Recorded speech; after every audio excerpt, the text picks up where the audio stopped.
183 గజాల్లో triple bedroom independent house కేవలం 25 లక్షలు మాత్రమే. నిమ్స్ కి 10 నిమిషాల దూరంలో.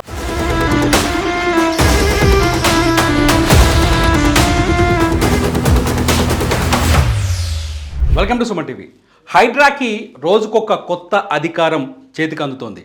హైడ్రా కమిషనర్ రంగనాథ్ ఇప్పటికే సంచలనాత్మకంగా మారారు. ఇవాళ ముఖ్యమంత్రి రేవంత్ రెడ్డి కూడా చాలా స్పష్టంగా చెప్పారు, ఎట్టి పరిస్థితుల్లో చెరువులు, కుంటలు, నాలాలు, కాల్వల కబ్జాల్ని క్షమించేది లేదని చెప్పారు. అంతేకాదు, ఎవరైతే ఈ నాలాలు ప్రాజెక్టుల కింద ఫామ్ హౌజులు కట్టుకొని ఉంటున్నారో వాళ్ళ వ్యర్థాలన్నీ వచ్చి హైదరాబాద్కి నీళ్లు అందించే, తాగునీటిని అందించే చెరువుల్లో పడుతుంది. వీళ్ళ పని కూడా పడతామని చాలా స్పష్టంగా, చాలా క్లియర్గా చెప్పారు. అయితే కొత్తగా హైడ్రాకి ఇప్పుడు గవర్నమెంట్ ఇంటి నిర్మాణ పర్మిషన్ కూడా హైడ్రా చేతుల్లో పెట్టబోతున్నట్టుగా తెలుస్తుంది. త్వరలోనే హైడ్రాకి ఎవరైనా హైదరాబాద్ కావచ్చు, లేకపోతే ఔటర్ రింగ్ రోడ్డు పరిధిలో ఇల్లు నిర్మించుకోవాలి అనుకుంటే వాళ్ళకి హైడ్రా అనుమతి కూడా, హైడ్రా నుంచి కూడా ఎన్ఓసి రావాల్సిన అవసరం ఉందని అర్థమవుతుంది. త్వరలోనే హైడ్రాకి అధికారం ఇచ్చే అవకాశం కనిపిస్తుంది. ఇప్పటికే హైడ్రా చాలా పవర్ఫుల్గా మారింది. అన్ని జోన్లలో, హైదరాబాదులో ఉన్న అన్ని జోన్లలో ప్రత్యేక హైడ్రా పోలీస్ స్టేషన్లను కూడా ఏర్పాటు చేస్తున్నారు. ఇప్పటికే విధి విధానాలు ఖరారైపోయాయి. త్వరలోనే హైడ్రా పోలీసులు కూడా రాబోతున్నారు. అయితే ఇప్పుడు హైడ్రాకి ఈ అధికారం, గృహ నిర్మాణాల్లో కూడా ఇల్లు కట్టుకుంటే ఇంటికి కూడా పర్మిషన్ ఇచ్చే అధికారం కనిపించబోతోంది, ఇవ్వబోతున్నారు. హైడ్రా పైన ఇప్పటికే సాధారణంగా ఇప్పుడు ఇల్లు కట్టుకోవాలి అంటే, హైదరాబాద్లో ఇల్లు కట్టుకోవాలంటే మొదట మున్సిపాలిటీకి అప్లై చేసుకుంటే 2 డిపార్ట్మెంట్లు ముఖ్యంగా మనకు క్లియరెన్స్ ఇవ్వాల్సి ఉంటుంది. ఒకటి రెవెన్యూ డిపార్ట్మెంట్. రెవెన్యూ డిపార్ట్మెంట్ మనం ఇంటి నిర్మాణం కోసం అప్లై చేసుకున్నప్పుడు ఆ భూమి ఎక్కడుంది, సాధారణంగా ఎఫ్టీఎల్ లేకపోతే బఫర్ జోన్ లేకపోతే చెరువుల్లో, అన్యాక్రాంతమైన భూముల్లో, ప్రభుత్వ భూముల్లో ఇళ్ల నిర్మాణం జరిగితే దానికి ఎవరైనా ఆ ఏరియాలో లేఅవుట్లు వేసి ప్లాట్లు అమ్ముకుంటే అక్కడ ఇల్లు కట్టుకునే వాళ్ళు ఎవరైనా మున్సిపాలిటీకో లేకపోతే గ్రామ పంచాయతీకో లేకపోతే అప్లై చేసుకుంటే రెవెన్యూ డిపార్ట్మెంట్ వాళ్ళు దాన్ని పరిశీలిస్తారు. ఎఫ్టీఎల్లో ఉందనుకోండి పర్మిషన్ ఇయ్యరు, బఫర్ జోన్లో ఉందనుకోండి పర్మిషన్ ఇవ్వరు. కానీ మన దగ్గర ఏం జరిగింది, ఎఫ్టీఎల్లో ఉన్న పర్మిషన్ ఇచ్చారు, బఫర్ జోన్లో ఉన్న పర్మిషన్ ఇచ్చారు, ఆఖరికి చెరువుల సికం భూముల్లో కూడా పర్మిషన్లు ఇచ్చారు. సో ఇక నుంచి ఇందులో ఈ బాధ్యతలను చూడాల్సింది రెవెన్యూ. కానీ ఈ రెవెన్యూ అధికారులంతా ఆల్మోస్ట్ ఆల్ చెప్పాల్సిన పని లేదు. ఇప్పుడు అవినీతి అధికారులని అర్థమవుతుంది, కనిపిస్తోంది.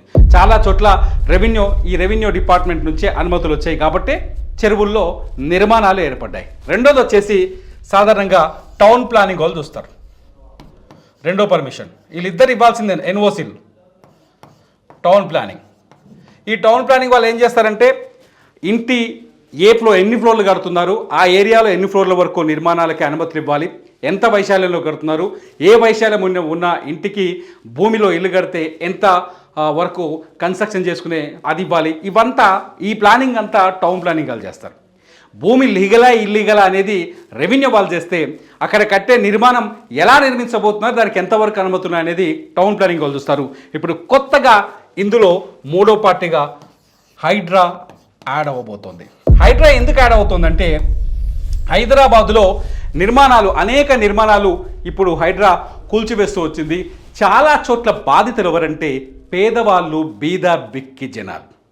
రూపాయి పోగేసుకొని ఒక ఇల్లు కొనుక్కొని ఓ గూడు కట్టుకొని ఎక్కువ మంది ఈ ఎఫ్టీఎల్ అని తెలియక, బఫర్ జోన్ అనేది తెలియక, ఎడ్యుకేట్ అవ్వక, వాటి గురించి తెలియక రియల్టర్లు చేసిన మోసంలో చిక్కుకొని వాళ్ళు పెట్టుబడులు పెట్టి నష్టపోతున్నారు. సో వాళ్ళందరూ ఇప్పుడు ఇంటి పర్మిషన్లో హైడ్రా ఎన్ఓసి వచ్చిందంటే ఆటోమేటిక్గా వీళ్ళెవ్వరూ బాధితులుగా మెగరరు భవిష్యత్తులో అన్నది ప్రభుత్వ ఉద్దేశంగా కనిపిస్తోంది. అందుకే హైడ్రాకి కూడా అధికారాలు ఇవ్వాలి, గృహ నిర్మాణ అనుమతుల్లో హైడ్రాని కూడా భాగస్వామిగా చేయాలని ప్రభుత్వం భావిస్తున్నట్టుగా తెలుస్తోంది. ఇప్పటికే హైడ్రా ఎక్కడైతే ఆక్రమణలు ఉన్నాయో, ఎక్కడైతే చెరువులు, బఫర్ జోన్లు, కాల్వలు, కెనాళ్ళు, అన్యాక్రాంతమైన ప్రభుత్వ భూముల్లో నిర్మాణాలు చేపట్టారో వాళ్ళ అంతు చూస్తున్నారు. అనేక చోట్ల ఈరోజు కూడా కూల్చివేతలు కొనసాగుతున్నాయి. హైడ్రా మాత్రమే కాదు, అన్ని జిల్లాల్లో, తెలంగాణలోని అన్ని జిల్లాల్లో కలెక్టర్లు కూడా, రెవెన్యూ అధికారులు కూడా ఆక్రమిత ప్రాంతాల్లో, చెరువుల్లో లేకపోతే అనుమతులు లేని చోట్ల చేసిన నిర్మాణాల్ని కూల్చివేతూ వస్తున్నారు. ఈ వీడియోలని మీరు సుమన్ టీవీలో చూడొచ్చు. సో ఈ నేపథ్యంలో హైడ్రాకి గృహ నిర్మాణాల్లో కూడా భాగం చేస్తే హైడ్రా నుంచి ఎన్ఓసి వచ్చాకే ఇళ్లను నిర్మించే అనుమతులు వస్తే చాలా చోట్ల ఈ బాధితులు తగ్గిపోయే ప్రమాదం ఉంటుంది.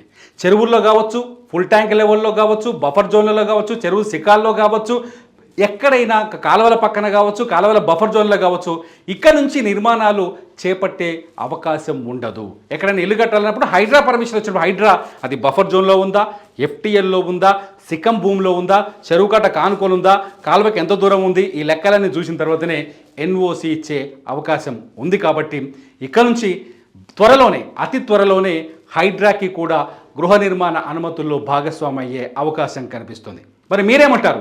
హైడ్రాని హౌస్ పర్మిషన్ ఎన్ఓసి హైడ్రా నుంచి కూడా అవసరమా లేదా?